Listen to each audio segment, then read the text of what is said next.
नमस्कार, मैं विकास और आप देख रहे हैं चौकस भारत। देखिए, लोकसभा चुनाव का चंद महीने बाकी रह गया है। इसको लेकर जितनी भी पार्टियां हैं अपना संगठन को मजबूत करने में लगी हुई है। चाहे कार्यकर्ता सम्मेलन हो या कार्यकर्ता समान हो।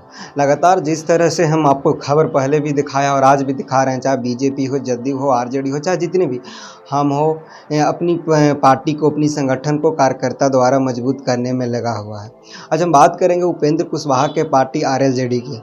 उनका भी आज कार्यकर्ता सम्मेलन था। कई लोगों ने आरएलजेडी का आज दामन थामा है और जो सबसे बड़ा चेहरा था डॉक्टर मोनिजर हसन का। इन्होंने पहले से भी पूर्व मंत्री रहा है, पार्लियामेंट मेंबर रहा है। उपेंद्र कुशवाहा ने इनकी बहुत तारीफ की। इन्होंने कहा कि जो बिहार के बढ़ाने में योगदान भी अगर कुछ है तो डॉक्टर मोनोजीर हुसैन का भी है। इन्होंने तमाम बातें करी और नीतीश कुमार का नसीहत इन्होंने सलाह दिया। इन्होंने कहा कि नीतीश कुमार बहुत परेशान हो गए हैं। जितना दिन ये महागठबंधन में रहेंगे इनका आयु उतना कमते जाएगी। पहले भी बीजेपी के साथ थे तो सेकुलर थे और आज भी सेकुलर है, लेकिन इनको मेरी हमदर्दी है उनके प्रति कि इनको जो मैं परेशान देख रहा हूँ, हमें इसका दुख है। चलिए, आज उन्होंने मीडिया से भी बात की और अपनी तमाम जो मुद्दे थे, बातें थे महागठबंधन के खिलाफ, चाहे जो एनडीए में बातें हो रही हैं, वो सारे मीडिया से रूबरू हुए। बताए, भले आपको सुनवाते हैं क्या कुछ बोल रहे हैं।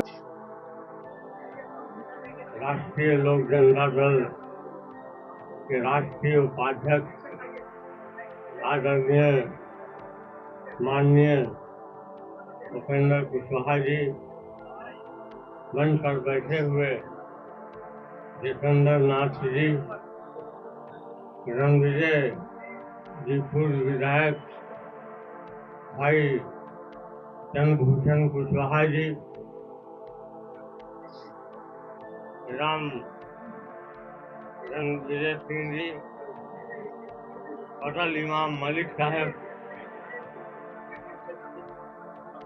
सुभाष चंद्रवंशी जी, राम प्रकाश सिन्हा जी, प्रभात पंकज जी,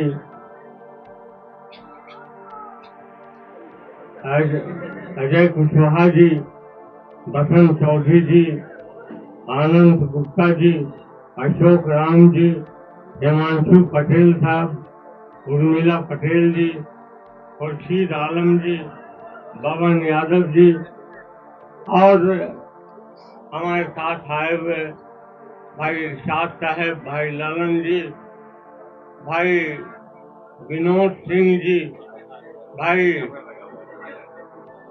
फैजी अली उस्पिंकु जी और आए हुए सभी साथियों, हम सब यहाँ जमा हुए हैं माननीय उपेंद्र कुशवाहा जी के नेतृत्व में जनता दल, राष्ट्रीय जनता दल में अपनी सदस्यता ग्रहण करने के लिए। साथियों, 3 महीने से पूर्व हमने जनता दल यू को त्यागने का काम किया था। हमने देखा कि राष्ट्रीय महागठबंधन के अंदर अकलियतों का, गरीबों का महामारी हो रही है, उनकी अनदेखी हो रही है और जनता दल यू के अंदर तो अकलियतों को बिल्कुल हाशिए पर लाके खड़ा कर दिया था। ऐसा देखते हुए मुझको लगा कि यहाँ पर हम लोगों का कोई भविष्य नहीं है। हमारे जैसे लोग तन तनहा महसूस कर रहे थे और ये पार्टी महागठबंधन जो था, महागठबंधन बिल्कुल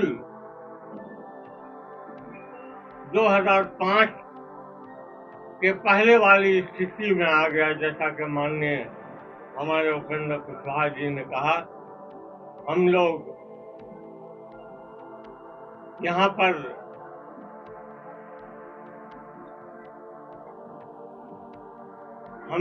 पर जमा हुए हैं फिर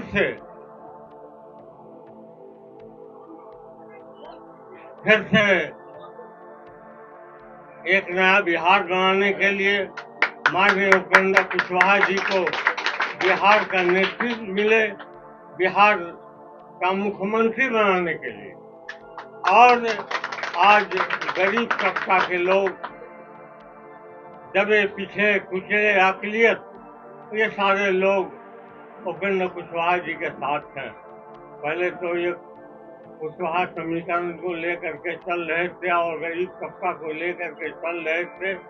आज से इनका समीकरण एम के समीकरण यानी माइनॉरिटी और कुशवाहा समीकरण में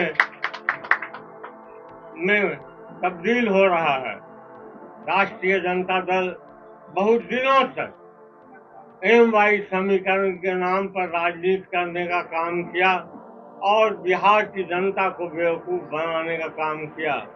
आज राष्ट्रीय जनता दल में गरीबों का, अकलियतों का और मुसलमानों का कोई पुरसान हाल नहीं है। वो लोग अपने आप को ठगा ठगा महसूस कर रहे हैं।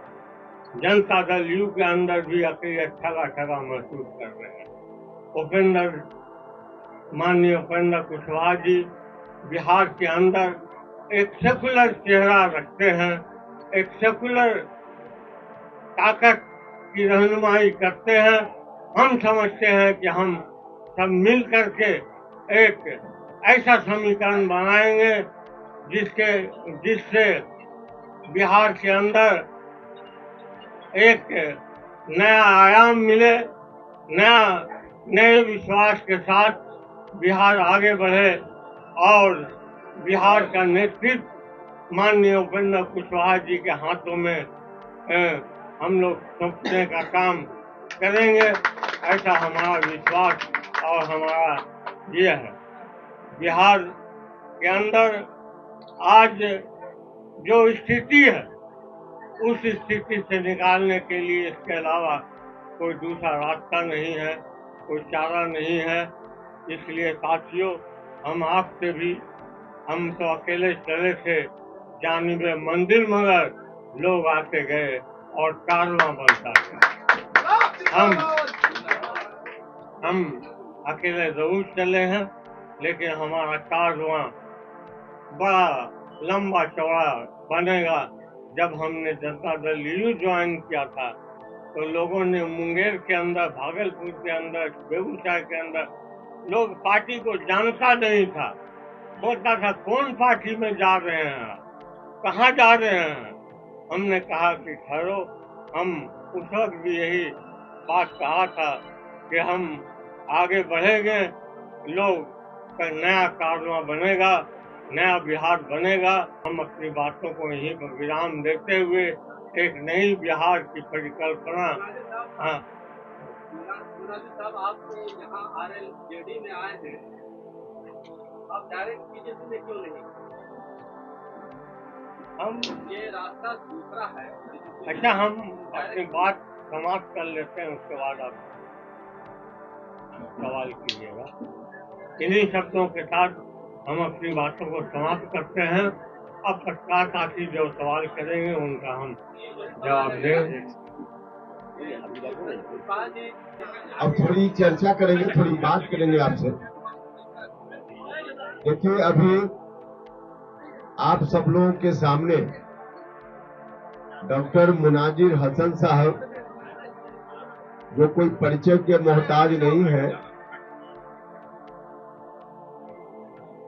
आप सब लोग इनको जानते हैं, बिहार के लोग जानते हैं। बिहार की राजनीति के पुराने चेहरों में से एक है। बड़ा नाम डॉक्टर मुनाजिर हसन साहब का काफी पहले से रहा है। बिहार सरकार में मंत्री भी रह चुके हैं, मेंबर पार्लियामेंट भी रह चुके हैं। बिहार की राजनीति में बहुत पहले से महत्वपूर्ण स्थान इनका रहा है, आज भी है और आगे भी रहेगा। आज इन्होंने हमारी पार्टी की सदस्यता ग्रहण की है, तो सबसे पहले मैं अपनी ओर से, अपनी पूरी पार्टी की ओर से राष्ट्रीय लोक जनता दल में इनका स्वागत करता हूं, इनको बधाई देता हूं, शुभकामना देता हूं। साथ ही साथ इनके साथ आज हजारों की संख्या में बिहार के अलग अलग, जिसमें कुछ नाम आपको हम अभी बताते हैं। मोहम्मद मुजाहिद हुसैन साहब उर्फ लाल बाबू जी, दीपू श्रीवास्तव जी, इरशाद जी, ललन जी, विनोद सिंह जी, चंद्रभूषण कुशवाहा जी, खालिद अजीज जी, कुणाल मोहन गांधी जी, फैजी अली साहब, शहनवाज आलम जी, कासिम मुखिया जी, गीता चौधरी जी, ये सब लोग प्रमुख नेता हैं।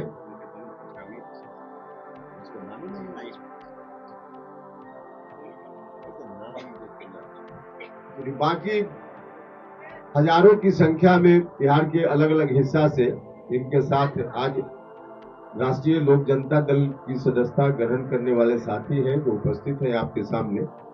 तो सब लोगों का हम अपनी पार्टी की ओर से स्वागत करते हैं। इनके आने से राज्य भर में पार्टी को मजबूती मिलेगी, ताकत मिलेगी और पार्टी फिलहाल जिस मिशन मकसद में लगी हुई है उसमें कामयाबी मिलेगी। आप सब लोगों को मालूम है कि बिहार को फिर से 2005 के पहले वाली स्थिति में धकेलने का प्रयास शुरू हो गया है और इस प्रयास का नेतृत्व हमारे बड़े भाई आदरणीय श्री नीतीश कुमार जी कर रहे हैं। यह बहुत ही दुर्भाग्य का विषय है। क्या कहा है? जितना जल्दी हो सरकार चुनाव करा ले, हम तैयार हैं। अरे तैयार है तो तैयार रहे। चुनाव तो अपने हिसाब से होता है। इलेक्शन कमीशन, केंद्र सरकार को अपना अलग उसका विधि विधान है, उस विधि विधान से चुनाव होता है। उसमें ये कहने से क्या?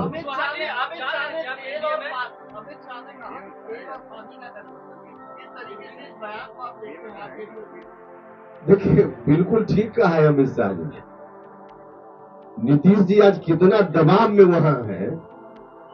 हम कभी कभी नीतीश जी का चेहरा देखते हैं तो मुझको अंदर से तरस आती है, दया का भाव आता है। नीतीश जी वहां सहज भाव से कभी रह ही नहीं सकते। वैसे लोगों के साथ नीतीश जी सहज भाव से कैसे रह सकते हैं जिनके खिलाफ नीतीश जी ने पूरा जीवन अपना लगाया, और एक बार नहीं कई बार। और एक बार तो ऐसी स्थिति बनी कि उनके साथ गठबंधन में रहते हुए ठीक उन्हीं कारणों की चर्चा करके नीतीश जी बाहर हुए उनसे, जो कारण आज उससे ज्यादा गंभीर रूप में है, फिर भी नीतीश जी को चुप रहना पड़ रहा है।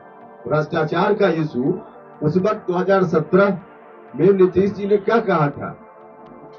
आरोप जब लगा तेजस्वी यादव के ऊपर तो कहा कि पब्लिक डोमेन में जाकर तेजस्वी यादव बताएं कि क्या कहना है उनका, क्या सफाई देनी है। नहीं सफाई आई तो गठबंधन तोड़ लिया।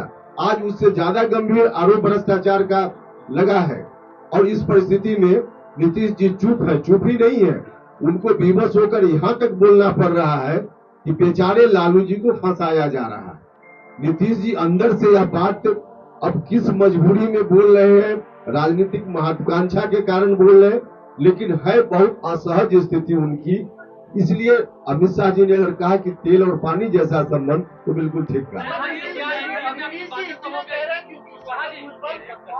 एक आदमी अजीत पवार जैसे लोग भाजपा में शामिल हो रहे हैं, वॉशिंग मशीन में घुसिए, साफ हो जाएगा। भ्रष्टाचार मामला नहीं रहा। अरे भैया, पहले नीतीश जी से न पूछ लीजिए कि उनके लिए मामला रहा कि नहीं रहा। नीतीश कुमार जी से पूछ लीजिए कि उनके लिए बड़ा। नीतीश जी कहते थे ना कि हम 3C से कभी कंप्रोमाइज नहीं करें, जिसमें करप्शन भी था। तो अब 3C में से 1C हटा दिया है क्या उन्होंने? ये पूछिए पहले उनसे। क्या बीजेपी से आपको डील हुई है कि आप उनकी मदद करें लोकसभा में? आपको देखिए, अभी उतनी दूरी तक सोचने की जरूरत नहीं है। अरे भैया, ठीक, हर पार्टी का कार्यकर्ता नेता चाहता है कि उसके दल का नेता बड़ी से बड़ी जगह जाए, देश के स्तर पर प्रधानमंत्री बने, मुख्यमंत्री बने, तो हर पार्टी में होता है और पार्टी के अंदर इस तरह का भाव अपने नेता के प्रति लोग रखते हैं। तो इसी भाव के कारण ऐसी बात आती है, लेकिन इसका यह अर्थ नहीं है कि कोई डील या कोई तय। अभी लोकसभा का चुनाव होना है, विधानसभा का चुनाव थोड़े हो रहा है।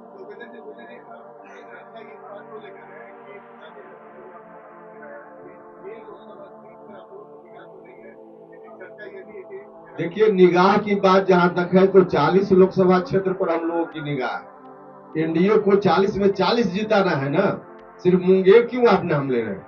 40 जगह हम लोगों की निगाह है और 40 जगह एनडीए कैसे जीते, इस बात के लिए हम लोग लगातार प्रयास कर रहे हैं, संगठन का विस्तार कर रहे हैं, लोगों के बीच जा रहे हैं और 40 में 40 जीतेंगे, इस विश्वास के साथ जा रहे हैं। तो सवाल किया मुनाजिर साहब से, जवाब इनको ही देना चाहिए था, लेकिन क्योंकि आपने पार्टी को बीच में लाकर ऐसा आरोप लगा दिया पार्टी के ऊपर कि मुझको बोलना जरूरी हो गया। आपने कहा कि बीजेपी में जाने का यह दूसरा रास्ता है। माफ कीजिएगा, पार्टी को इस नजर से अगर आप समझ रहे हैं तो मुझको लगता है कि ठीक नहीं है। इससे ज्यादा मेरी प्रतिक्रिया देना मुनासिब, लेकिन सेकुलर कैरेक्टर नीतीश जी जीवन भर बीजेपी के साथ रहे, आज अलग हुए तो सेकुलर हो गए। अब उन दिनों सेकुलर नहीं थे। नीतीश जी तब भी सेकुलर थे, हम विरोधी अलग बात है, लेकिन नीतीश जी बीजेपी के साथ थे तो सेकुलर थे और आज भी सेकुलर है। उसी तरह से उपेंद्र कुशवाहा बीजेपी के साथ न रहे तो भी सेकुलर है, बीजेपी के साथ है तो भी सेकुलर है। इसलिए ऐसा किसी के बारे में मत कहिए। हम विरोध में, हम नीतीश जी को आज कह दें कि सेकुलर नहीं है। देखिए, राजनीति में कुछ चीज ऐसी है जिसकी मर्यादा रहनी चाहिए। तो इस तरह से मत देखिए कि बीजेपी में जाने का ये दूसरा रास्ता है, बिल्कुल गलत बात है। देखिए, एनडीए से जो कुछ भी हम लोगों की बात होनी है उस पर बहुत अभी ध्यान देने की जरूरत किसी को भी नहीं है, इसलिए कि हम लोग समय पर बता देंगे आपको क्या तय हुआ क्या नहीं तय हुआ, तो बात समझ में आती। लेकिन स्वयं नीतीश कुमार जी आमदा है इस बात पर कि कैसे राज्य को फिर से उन्हीं हाथों में सौंप दिया जाए जिन हाथों ने बिहार को हर तरह से तंग किया था, बर्बाद किया था, अराजक माहौल में ढकेल दिया था। और नीतीश जी को भी बिहार के लोगों ने बार बार उनके आग्रह पे आशीर्वाद दिया, मैंडेट दिया। उस स्थिति से बिहार बाहर आए, उन लोगों के हाथ में बिहार फिर से नहीं जाए, इसी बात को ध्यान में रखते हुए। लेकिन नीतीश जी की राजनीति की जब अंतिम पारी अब चल रही है, तब नीतीश जी ने पूरे तौर पे ऐलान कर दिया है और बार बार बोल भी रहे हैं कि फिर से उन्हीं हाथों में हम बिहार को सौंप देंगे। इस निर्णय को बिहार के लोग कतई नहीं पसंद करने वाले हैं। लोगों के मन में इस बात को लेकर नीतीश कुमार जी के खिलाफ काफी आक्रोश है, गुस्सा है। यही कारण है कि हमारी पार्टी के साथ भी बड़ी संख्या में लोग हर जगह, हर जिला में आ रहे हैं और एक से एक, खास करके जनता दल यूनाइटेड के कार्यकर्ता, नेता सब लोग आज वहां से विमुख हो गए हैं और अलग अलग पार्टियों की ओर लोग देख रहे हैं। हमने बार बार पहले भी कहा है कि अब जनता दल यूनाइटेड को समाप्त होने से दुनिया की कोई ताकत नहीं बचा सकती है, क्योंकि नीतीश कुमार जी ने खुद ही ऐसा निर्णय लिया कि उस पार्टी के किसी कार्यकर्ता को भी यह स्वीकार नहीं है कि उस रास्ते पे पार्टी जाए। तो इसलिए आज की तारीख में समाप्ति के कगार पर जनता दल यूनाइटेड है। कुछ नेता भले आज दिख रहे हो कि नीतीश कुमार जी के गुणगान में है, लेकिन सब लोग मौके और मुहूर्त के इंतजार में है, जिनका जिस दिन मुहूर्त बन जाए उस पार्टी को छोड़कर इधर उधर कहीं न कहीं लोगों ने अपना ठिकाना खोज कर रखा है। तो जेडीयू अब समाप्त लगभग हो ही चुकी है। ऐसी परिस्थिति में हमारी पार्टी की भूमिका बढ़ जाती है क्योंकि जिस मकसद को लेकर जनता दल यूनाइटेड का गठन हुआ था, उसके पहले समता पार्टी के रूप में, अब जब वह पार्टी ही उस मकसद से भटक गई है, तो उस मकसद को पूरा करने की दिशा में मजबूती से कोई पार्टी खड़ी रहे और समाज के उन तबकों को एड्रेस करे जिन तबकों को विशेष रूप से जेडीयू एड्रेस करता था। वैसी परिस्थिति में आज राष्ट्रीय लोक जनता दल लोगों की नजर में है, आकर्षण का सेंटर है, इसलिए लोग बड़ी संख्या में हमारे साथ आ रहे हैं और मुनाजिर हसन साहब और उनके साथ भी बड़ी संख्या में लोग आज हमारे दल में आए हैं, तो इनका फिर से बहुत बहुत स्वागत है पार्टी में। अब मुनाजिर हसन साहब कुछ बात करेंगे और फिर उसके बाद कोई सवाल होगा आपका, तो उसका भी जवाब हम लोग देंगे। आपने सुना होगा नीतीश कुमार को इन्होंने सलाह दिया। देखिए, आज जितनी भी बिहार की पार्टियां हैं अपना संगठन के मजबूत करने में लगे हुई है। कयास ये भी लगाया जा रहा है कि उपेंद्र कुशवाहा के झोली में 2 से 3 सीट जाने वाली है। खैर, अब ये तो देखना होगा, मैं आपको दिखाऊंगा। लेकिन क्या उपेंद्र कुशवाहा अपना कारा काट से चुनाव लड़ेंगे, ये भी एक सवाल है।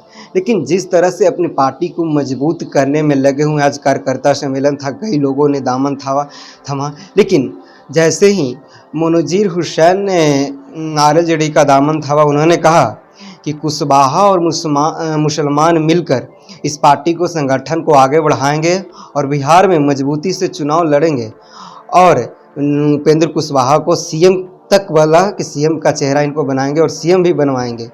इन्होंने, उपेंद्र कुशवाहा ने नीतीश कुमार को सलाह दिया। इन्होंने कहा कि आप जितने दिन महागठबंधन सरकार में रहिएगा, आपका आयु कमते जाएगा। आप बहुत परेशान लग रहे हैं, मैं आपको देख रहा हूँ, आपके प्रति मेरी हमदर्दी है। आप महागठबंधन से निकलकर, और मतलब इनका कहना था कि महागठबंधन छोड़ दिए। इन्होंने कहा कि जिस तरह से आपका महागठबंधन रहिएगा, आयु दिन पर दिन कमते जाएगा। आप पहले भी यानी कि बीजेपी के साथ थे तभी सेक्युलर थे और आज भी आप सेक्युलर है। और इन्होंने कहा कि मैं भी जब बीजेपी के साथ था तो सेक्युलर हूँ और आज भी सेक्युलर है। यानी कि तमाम जो नीतीश कुमार का जो राजनीति बान है, जो जुबान से इन्होंने बहुत कुछ बोला, सलाह भी दिया। और आप अगर इस वीडियो को देख रहे हैं तो अपना भी सलाह दीजिए, क्या उपेंद्र कुशवाहा का जो बयान था नीतीश कुमार पे कितना सत्य था? आप भी हमें कमेंट बॉक्स में प्रतिक्रिया जरूर दीजिएगा। आप देख रहे हैं चौकस भारत, मैं विकास, पटना। धन्यवाद।